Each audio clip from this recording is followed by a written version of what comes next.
Hello, everyone. Welcome to today's 451 Alliance webinar, Inside the Warp Speed Evolution of Hyperconverged Infrastructure. My name is Andrew Cranin. I'm a membership manager for the 451 Alliance, and as always, I want to thank you, our Alliance members, for your participation in our quantitative surveys and our qualitative interviews. The great end-user knowledge you share in those studies serves as the foundation for the insights and analysis we're able to deliver to you through our reporting.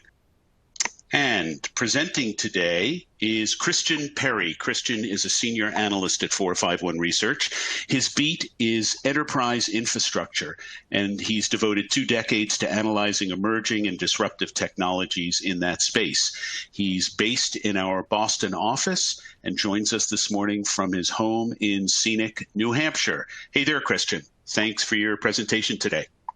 Hi, Andrew, and thanks so much for the introduction, and welcome everybody. And I did want to reiterate to all of you that we truly appreciate your survey participation, because without it, we wouldn't have all of this valuable data to share. So thanks again. As Andrew mentioned, I have been covering the IT industry for over 20 years and the hyperconverged market for about 10 years. And I've seen plenty of changes in those 10 years. So I'm really excited to share with you today some of the recent changes and trends that we've seen. This is a market that continues to evolve at a steady clip, as I'm sure many of you have seen. So thanks again, and let's dive in. So today I'll be covering 3 primary areas we're covering in our research. That includes HCI deployment trends, including deployment locations, the technology and business drivers behind those deployments, and also challenges related to deploying applications on HCI. Next, I'll cover trends we're seeing around hybrid IT and how HCI is supporting efforts there. And then finally, I'll talk about return on investment. For example, do IT professionals think that HCI is delivering on ROI expectations? And also, what is the expected time frame for that ROI? Okay, so let's jump into HCI deployment trends.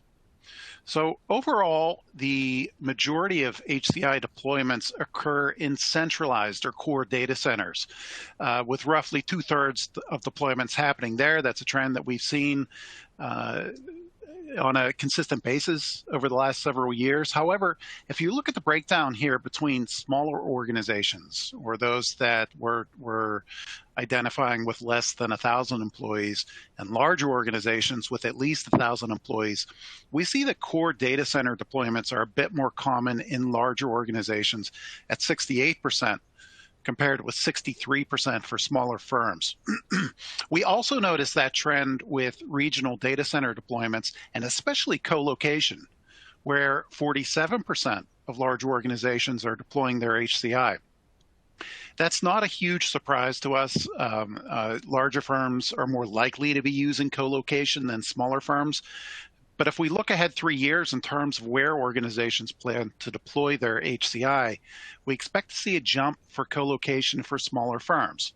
38% will deploy in colo in 3 years compared to 26% now. And that could signal a larger change for infrastructure, not just HCI, shifting to colo among smaller organizations as well. A lot of this has to do with the shift of specialists to generalists. Generalists have an easier time managing the infrastructure that's deployed regardless of where it is. So if that means that they don't have to deal with all of the day-to-day requirements of deploying and physically managing that infrastructure on-prem, they'll do it in colo. And cloud plays into that as well. I'll talk about that a little bit more as we move forward. Where we see a really big difference now and in 3 years is edge, where about 1/5 of larger organizations are deploying HCI. This is an area where we expect to see continued growth for HCI. When we talk to infrastructure managers and IT professionals among all of you, you tell us that HCI can be a great fit for edge environments because it's easy to deploy. It's easy to manage remotely. This is critical because there is typically limited or even no IT staff in edge locations.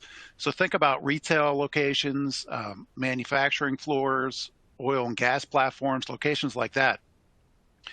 Also, this is infrastructure that meshes well with public cloud. Most major HCI platforms allow you to deploy and easily deploy HCI nodes and clusters on AWS or Azure or Google Cloud, which means that you have the same management plane in the cloud that you have on-prem. You can have that with traditional infrastructure as well, but in some cases it's a complex journey to get there. This whole paradigm is increasingly important for the edge.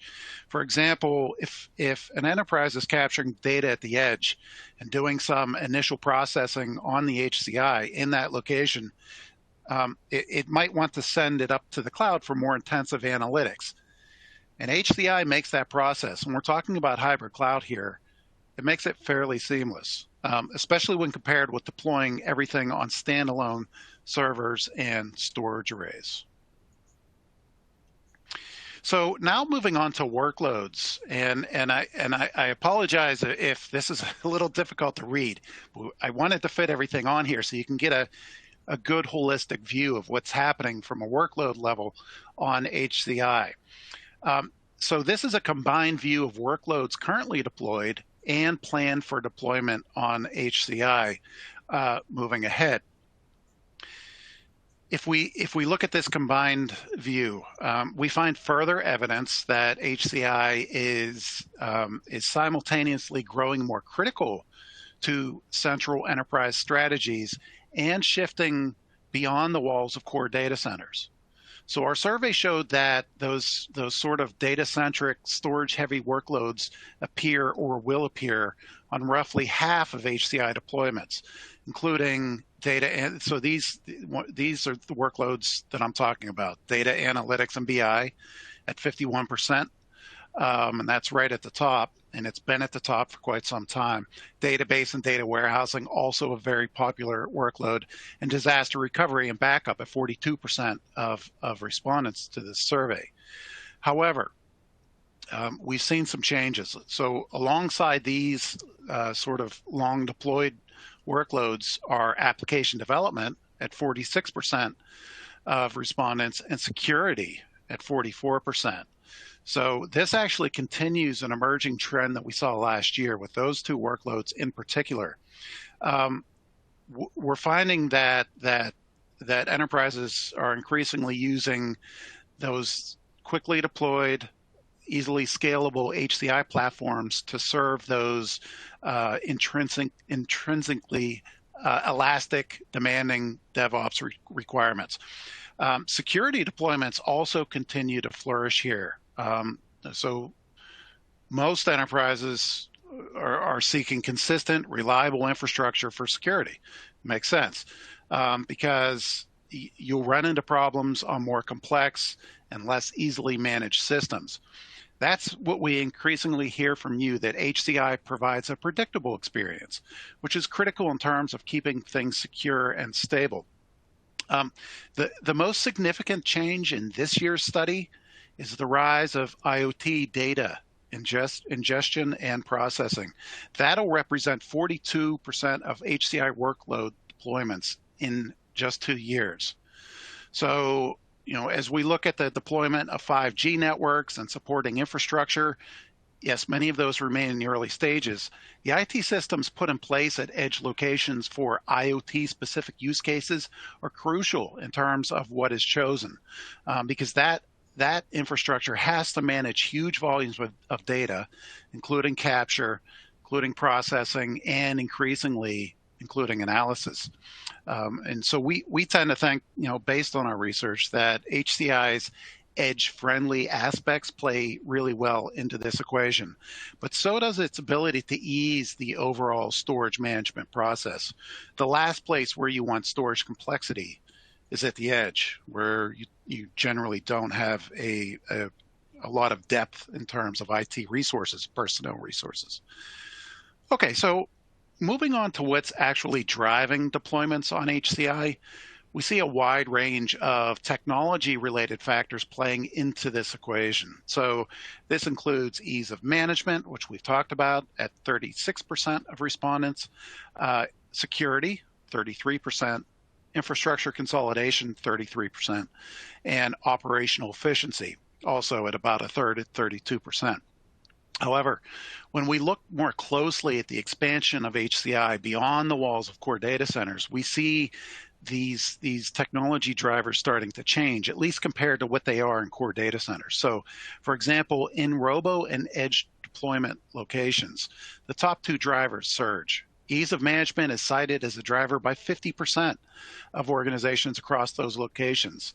And that's averaged across both robo and edge, while security is cited by 48% of respondents.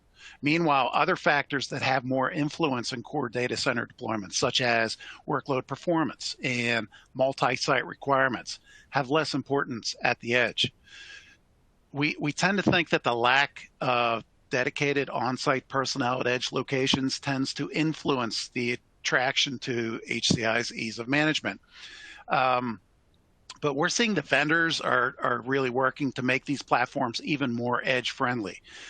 For example, centralized consoles can be used to automate hundreds of edge sites from deployment to backup, regardless of whether applications are virtualized or containerized. This same management approach allows for centralized security, which can help to overcome that sort of fundamental challenge of securing highly distributed environments. Okay, so now that we have an understanding of what's driving HCI deployments from a technology perspective, we'd like to hear from you and what you think needs the most improvement with your current on-prem infrastructure. So please take a moment to respond. I'll wait about 30 seconds or so, and tell us what needs the most improvement with your current on-prem infrastructure. And by the way, this doesn't have to be HCI, because we recognize that some of you likely don't have HCI in place. Maybe you're not even thinking about it. So it can also apply to your standard servers and storage. For example, if you're using SAN or NAS or any other storage technology. All right, so let's take a look at the results so far. And thank you, by the way, for your responses. And it looks like speed of deployment is leading the way here in terms of challenges. And management complexity, not too far beyond that. Those are typically that, and actually those and scalability are the issues that we hear from enterprises prior to deploying HCI, especially speed of deployment. And by the way, COVID has had an impact there as well. When you're talking about growing a business during a worldwide pandemic, that's difficult when you don't have the personnel that can get into locations easily, and HCI definitely had an impact over the last year and a half there, and not only in terms of speed of deployment, but also with the ease of management too. HCI is increasingly sought after by enterprises that are looking to manage their infrastructure remotely. And it's, in any given virtualized infrastructure environment, it is much easier now to manage infrastructure remotely, but HCI accelerates that even farther. So it's something we continue to track. Naturally, we're also looking at standard standalone infrastructure as well, and there have been plenty of advances there in terms of ease of management, but there's still a lot of complexity as well. Okay, so let's take a look at the business drivers. We covered the technology drivers. Let's take a look at the business drivers that we're seeing in terms of applications landing on HCI. So although technology-related drivers tend to be more influential than business drivers when it comes to adopting HCI, the overall shift to HCI is more holistic than just the technology itself. So, for example, 40% of organizations value HCI's alignment with their business strategy when deciding to deploy applications on those platforms, while 39% say that TCO is a driver behind those decisions. Over the last year, in the last couple of studies that we've had, we've heard far more of you talk about the challenges in investing in on-premises infrastructure that you want from an IT perspective and justifying it to the business. This is a challenge with HCI as well. In some cases, it's even a bigger challenge with HCI than it is with traditional infrastructure, because the business leaders don't always understand. They hear hyperconverged, they have a general sense of what it is, what it can provide, but the actual benefits that can be delivered in terms of efficiency aren't always easily explained to business. So that could be a challenge. There are other business drivers too. These others aren't quite as important, at least in terms of those selected as business drivers. So including team comfort with HCI, at 29% of respondents, industry-specific requirements, 28%, and alignment with customer requirements, 25%. As with other aspects of HCI edge deployments, the business drivers behind them tend to differ from what we see in the overall market. For example, nearly half of organizations that deploy in robo and edge environments, again, that's averaged across both of those environments. About half of organizations that deploy in those locations value HCI's TCO, compared with 39% overall. We also see a spike in industry-specific requirements when we're talking about edge, which again reflects HCI's ongoing ability to accommodate unique edge requirements, across retail, oil and gas, smart cities, things like that. But the most striking difference is alignment with customer requirements, identified by 48% of edge HCI deployers as a business driver. HCI deployers. In general, success at the edge for all parties really depends on the unification of IT and OT. But this process remains pretty nascent as technology providers seek inroads into deeper business opportunities with services companies. So for example, some HCI vendors are building relationships with traditional security companies, physical security companies that deploy cameras in buildings. So this is something we'll continue to track as HCI makes inroads into the edge markets. But keep that in mind, because as we start to see this convergence of IT and OT, HCI starts to become really compelling at the edge. And we've talked to several vendors who are looking at those, because the OT providers are often very old school.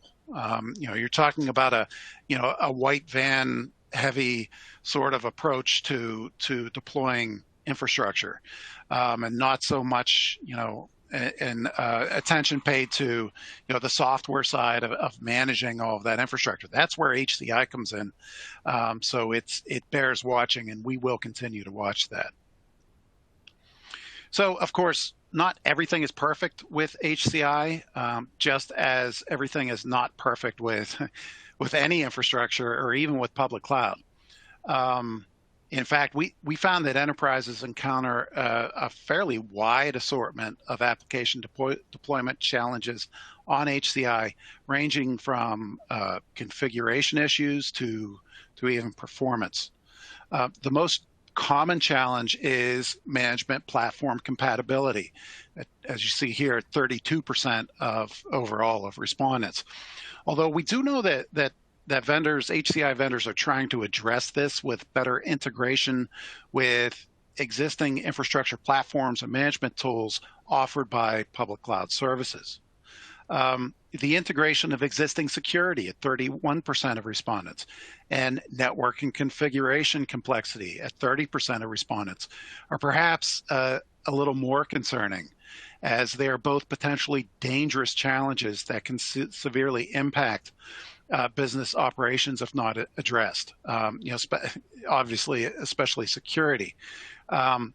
That's not to say that HCI is not delivering a secure experience. Again, we do find when we talk to HCI organizations using HCI and using traditional infrastructure, they tell us, well, it is a more predictable, reliable experience on HCI. And when I say reliable, I mean that things run as expected.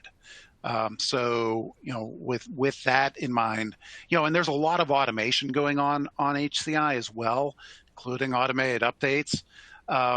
It's and that is all very critical to the security experience, of course. You'll note here that nearly every application deployment challenge is more commonly encountered among organizations that deploy HCI in robo or edge environments. So, for example, 58% of you who deploy HCI at the edge say you encounter security integration issues.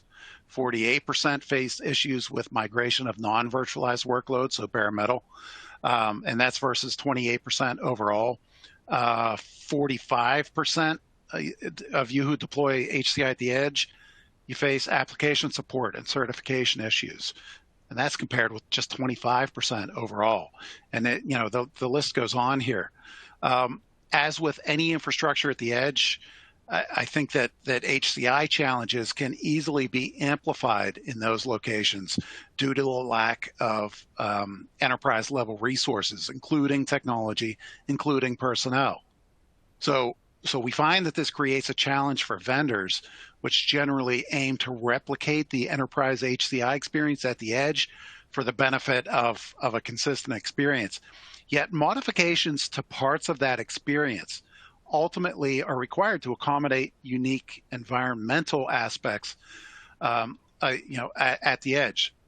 So that might mean that an edge version of an HCI product or platform might not have as much resiliency because it's engineered to have a smaller footprint.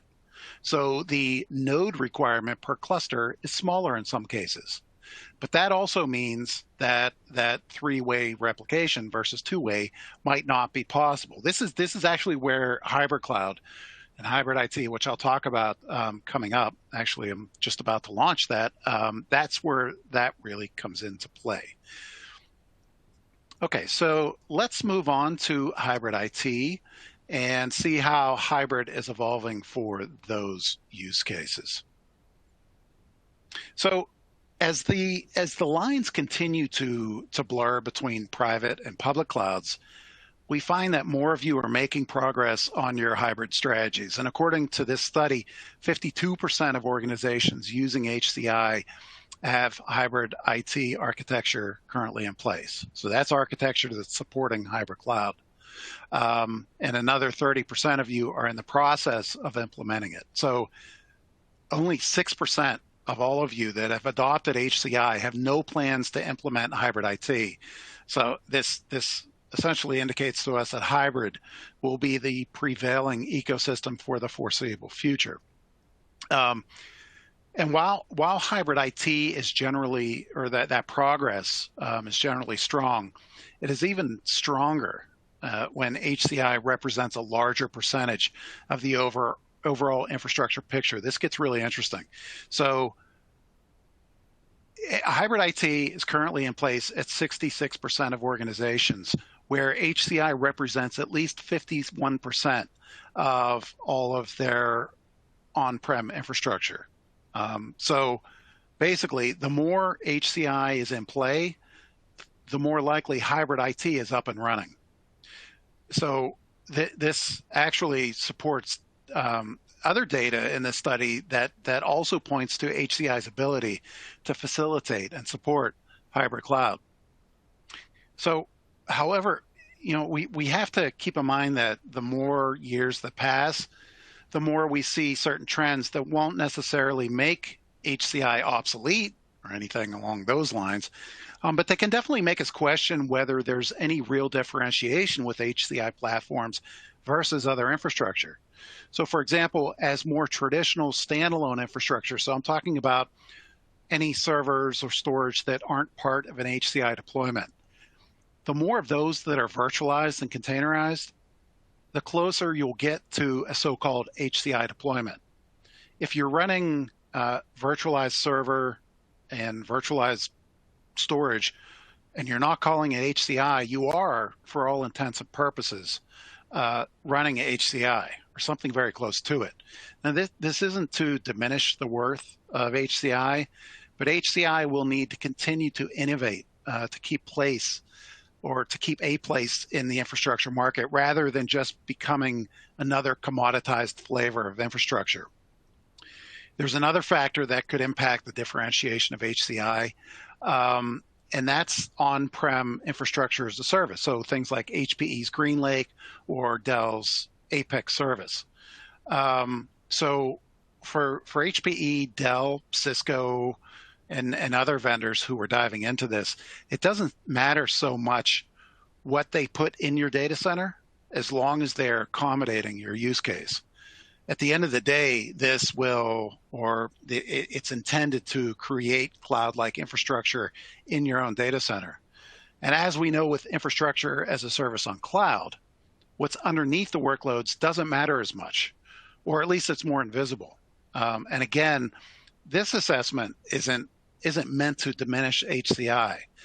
In fact, if GreenLake and Apex and other services become the de facto method for on-prem infrastructure, much of it could indeed be powered by HCI, but it might not be called HCI, or it might be called HCI, but the vendor isn't going to tell you what it is because they're thinking you really don't care as long as your workload requirements are met. And I think there's a certain level of validity to that. It's interesting how much these vendors are going with investment into on-prem infrastructure as a service. But it's not happening by accident. They're getting plenty of customer feedback saying that we want you to manage this for us. We want you to select the infrastructure, and we'd rather stay out of that. Now, we still talk to plenty of IT pros among all of you who tell us quite the opposite, that you do want control over the decision-making and the ongoing management of the infrastructure. So something has to give at some point with what's happening with that trend. But I think there's going to be some coexistence between both sides for the foreseeable future. So with hybrid IT in place at more than half of your organizations, it is increasingly possible to recognize some hybrid-related trends within your environments. For example, 3 HCI deployment locations are far more likely than the overall average to be currently using hybrid IT.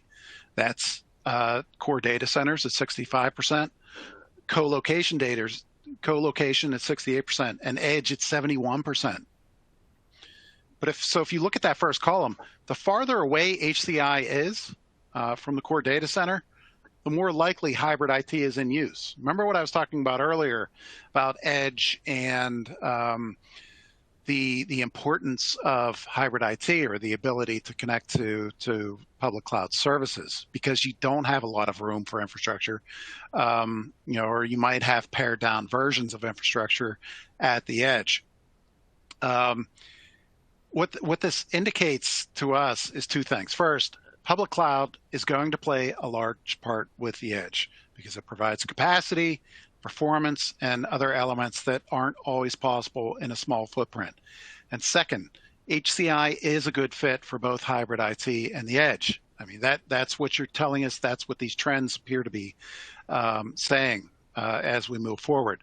In any case, we expect strong hybrid use both in core data centers, which tend to rely heavily on cloud services for data protection, archival, and other storage-centric requirements, and co-location, where managed services offered by colo providers can ease the process of deploying hardware and provisioning services for a hybrid environment.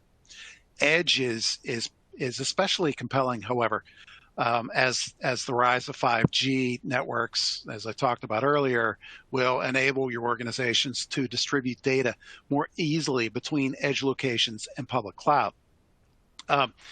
Among your organizations that consider your HCI's ROI to be very positive, so if you said that your HCI's ROI is very positive, 67% of you have hybrid IT currently in use, compared with just 51% of you who consider that ROI of HCI to be somewhat positive. So again, this provides further evidence that HCI not only helps to enable hybrid IT, but provides better ROI if it is deployed in environments where hybrid IT is part of the resource strategy. And then finally, the size of organization that's using HCI doesn't appear to impact the presence of hybrid IT. Basically, half of you overall who are using HCI have a formalized hybrid IT or hybrid cloud strategy. So how much has HCI actually contributed to hybrid IT infrastructure estates? If HCI is in use within an organization that's currently using hybrid IT, chances are good that HCI is part of that hybrid equation, regardless of your company size. So, for example, 57% of all HCI users among you say that at least 51% of your HCI is used to support hybrid IT. That to us, that effectively debunks the myth that HCI is used often in siloed fashion for a small set of workloads. On the contrary, we found that those of you who have adopted HCI place it directly within your hybrid IT strategies. You rely on it to deliver on-prem resources and provide access to public cloud services. Not surprisingly, those of you using Kubernetes on HCI are far more likely to be using HCI for hybrid cloud. I mean, that kind of makes sense. 33% of you said that between 76 and 100% of your infrastructure used for hybrid is HCI. As you saw earlier, app development is the fourth most deployed workload on HCI. And those efforts increasingly rely upon that sort of cloud-to-cloud movement agility provided by containers and Kubernetes for testing and related use cases. In terms of accessing cloud providers, that's you'll see on the pie chart on the right. In terms of accessing cloud providers from on-prem HCI, 90% of you with HCI access or plan to access at least 2 cloud providers, while the majority are accessing 2 or 3. I think this is a good reflection of any new on-prem infrastructure. If it doesn't play well with public cloud, it's not going to succeed. The only exception, I think, might be for air-gapped infrastructure that needs to be cut off from public cloud for security or compliance purposes. But those are exceptions to that rule. All other infrastructure really needs to be part of that hybrid experience. Okay, so how are you actually using HCI in terms of hybrid?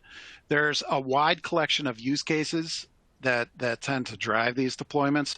Most commonly reported, as you see here at the top, at 45% of you who are using HCI, is easy IT resource scaling in response to changing circumstances. And then followed by the ability to consolidate different IT environments under a single framework at 41%. I talked about the importance of that earlier. When we talk to any IT admin, one of the most common complaints is managing all of the various panes of glass. And this gets way worse when AWS, Azure, Google Cloud, and other clouds are in the mix. At least in terms of managing infrastructure, HCI is doing an admirable job of cleaning all of this up, and I think making the experience more holistic. It's not perfect, but it's trending in the right direction. Also, use cases other use cases in the mix, I think here are workload migration, cost optimization, disaster recovery, and others.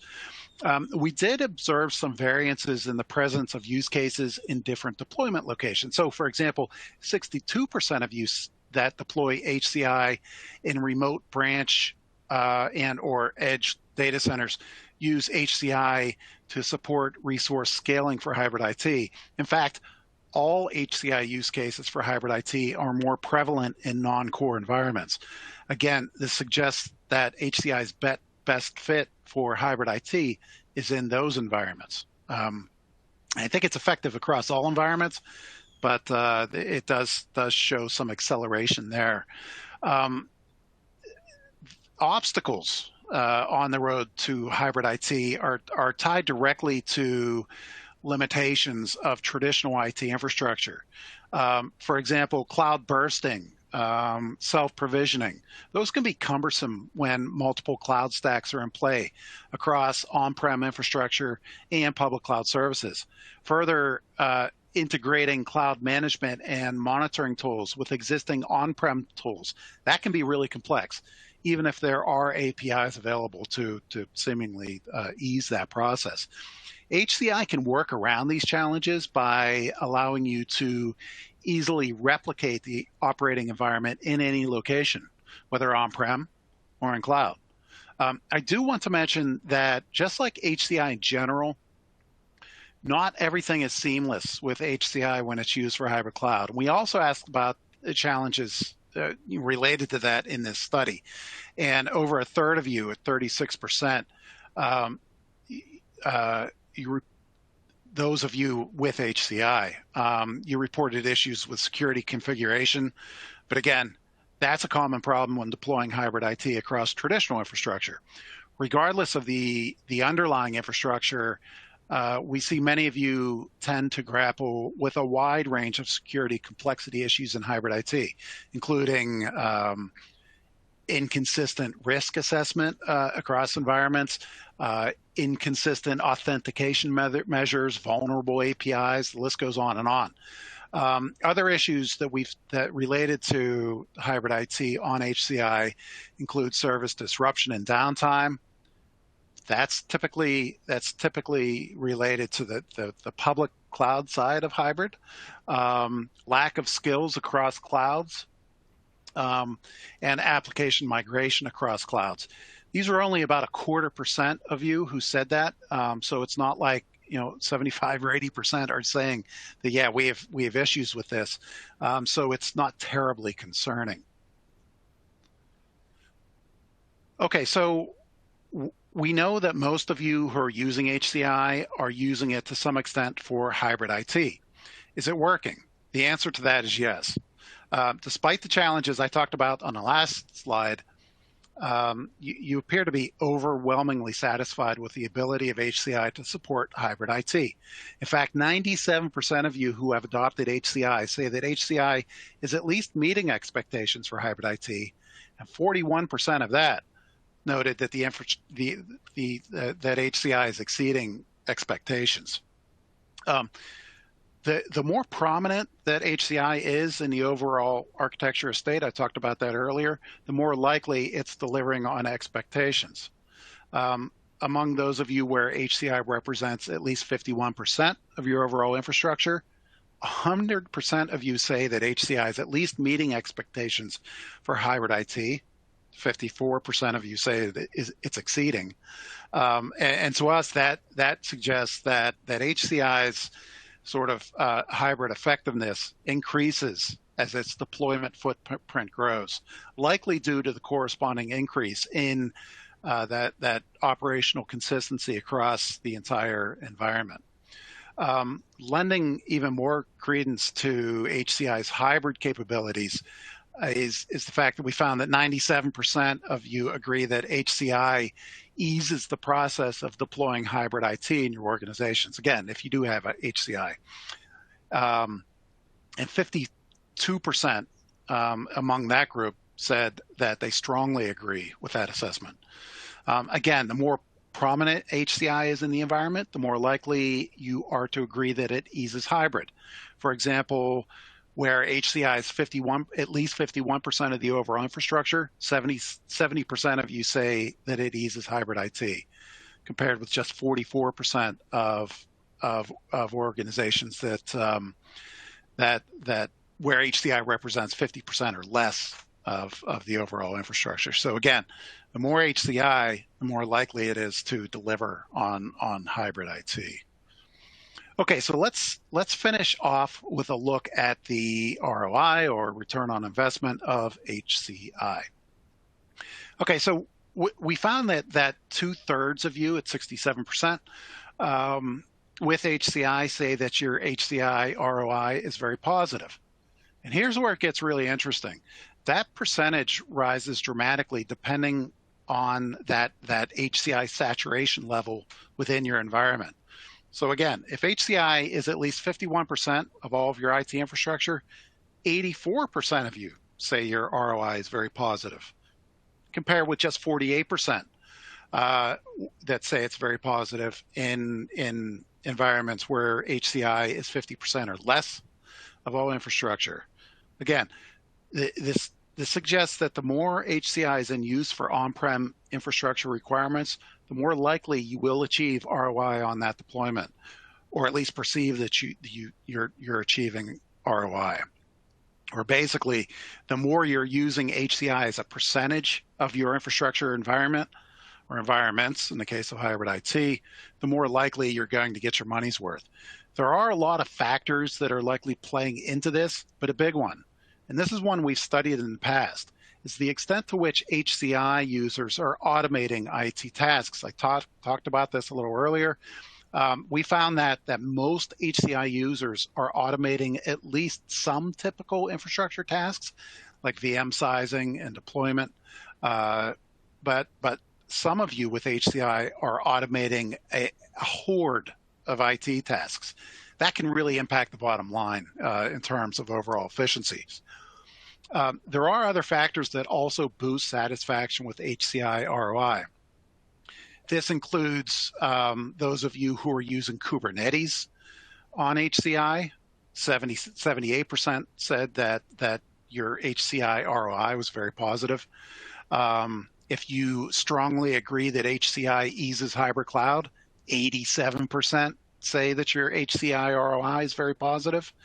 And if you say your organization's hybrid IT strategy drives HCI selection, 77% of you say that the ROI is very positive. Of those, I think most notable are those who strongly believe HCI eases hybrid cloud. This tends to suggest not only that HCI is an effective platform for hybrid IT, but also that HCI is a highly cost-effective platform for those efforts. And controlling overall cloud costs may play heavily into the intended value of those hybrid cloud efforts. The same can be implied with Kubernetes users. The higher probability of ROI means that HCI is likely a cost-effective platform for DevOps activities, such as app development. Okay, so here's what we found in terms of the expected time frame to achieve ROI on HCI. This gets pretty interesting. So essentially, the sort of instant infrastructure gratification, we'll call it, delivered by infrastructure as a service on public cloud appears to be influencing your expectations for ROI of on-prem infrastructure. 70% of you who have adopted HCI said that you anticipate receiving your expected ROI on HCI within 1 year. And of those, 26% say they expect it immediately. So sure, two hallmarks of HCI are quick deployment and ease of management. These are still pretty aggressive ROI expectations, considering that no two HCI environments are the same, and that each environment has its own set of limitations or other challenges, as we know. And in turn, I think this could lead to some disappointment with the platforms, but I'm not certain it's justified. With cloud, fast ROI, at least in some cases, is a given because it's a very well-defined environment that's tuned precisely for your workload or project. But on-prem environments are a completely different beast because A, they're not Amazon, they're not Microsoft, and B, they don't have the staff of an AWS or Azure. And ROI timeframe expectations can be even more aggressive depending on the deployment location. So, for example, 42% of you that deploy HCI and Robo and Edge expect immediate ROI. That's a pretty big departure from those of you who deploy HCI and core data centers at 30% that expect immediate ROI. So those dynamics of edge deployments can introduce ROI challenges that don't exist, or at least are minimized in core data centers, because you tend to expect quick returns on a much simpler, smaller deployment. However, because edge and to a lesser extent robo deployments typically are integrated, not to a lesser extent with Robo, actually more so, are integrated with core IT, the same core related challenges often extend to the edge. For example, the integration of disaster recovery. And with that, we are on to Q&A. Andrew, would you like to walk us through any questions that have come in? Absolutely, and thank you for walking us through these HCI findings, Christian. Before we turn to the Q&A, I do want to quickly remind our audience to please take part in that very brief exit survey on today's presentation. Okay, we do have a little bit of time and a few questions from our audience. Let's turn to those.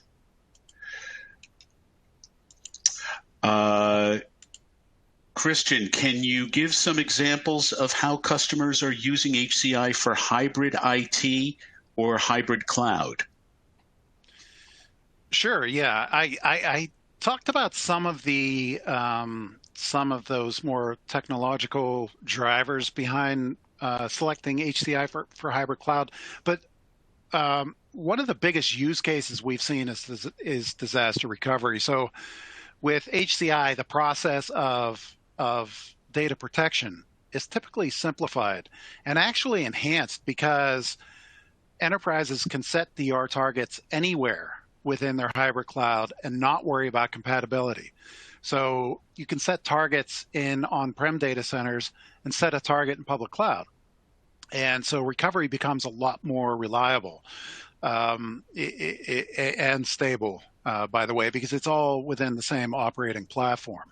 Another example we're increasingly seeing is DevOps, which I talked about a little bit. DevOps teams are using HCI and deploying clusters out on public cloud for testing of new applications before they go live with them within their on-prem environments. And of course, it's not just about testing. Developers like to spin up infrastructure quickly in general throughout the dev process. Hybrid really gives them that ability to do that, and HCI tends to ease that overall process. And by the way, it provides that single pane of glass management for the admin so they can see what's happening across that entire process. There's less shadow IT. But still, controls still need to be in place so that when things are spun up on AWS or Azure or Google Cloud or wherever, they need to ensure that they're spun down after they're used, or costs can get way out of hand. But if you have the same operating platform, same management window, you can see what's happening and you can better control those costs. So those are some of the things that we've seen from a hybrid perspective with HCI. Great. Thank you. Have you seen any traction at the edge for HCI with respect to particular industries or vertical markets? Yeah, definitely. So we've talked to a lot of organizations in oil and gas, retail, manufacturing, telco that are turning to HCI or at least showing strong interest in it as they sort of continue to formulate their edge strategies. Retail is a big one. We've talked to a number of retailers among you who are faced with modernizing your core data centers. But the same modernization that you might have for traditional infrastructure in your core data centers isn't necessarily a good idea for dispersed retail stores. Sure, in the past they might not have had a choice, but to place, other than to place traditional servers and storage in those locations. Now it's easier to deploy HCI that plays nicely with whatever hypervisor-based infrastructure that you're using, that in your data centers and in public cloud. You can also do the same at the edge. And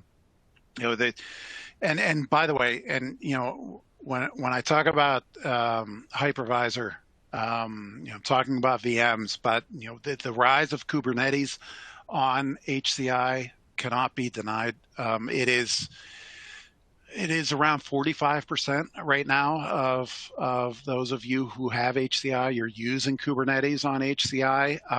That's going to rise to 90%, according to our data, in the next 2 years. So it's not just, you talk about the mobility of data and workloads via containers. HCI is becoming a prime vehicle for that. Very good. Thank you. A final question here. Of course, the pandemic has had far-reaching effects across business.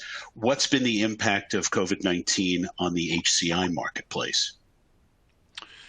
Sure. Yeah, that's a good question. So we've seen a lot of activity in the HCI market over the last year and a half. It's been a tough last year and a half, and it continues to be, especially as employees have gone remote, and enterprises have scrambled to enable those sort of efficient operations in that whole remote ecosystem. So there have been more VDI deployments on HCI, and HCI excels there because it removes a lot of the complexity typically involved in a standard VDI deployment.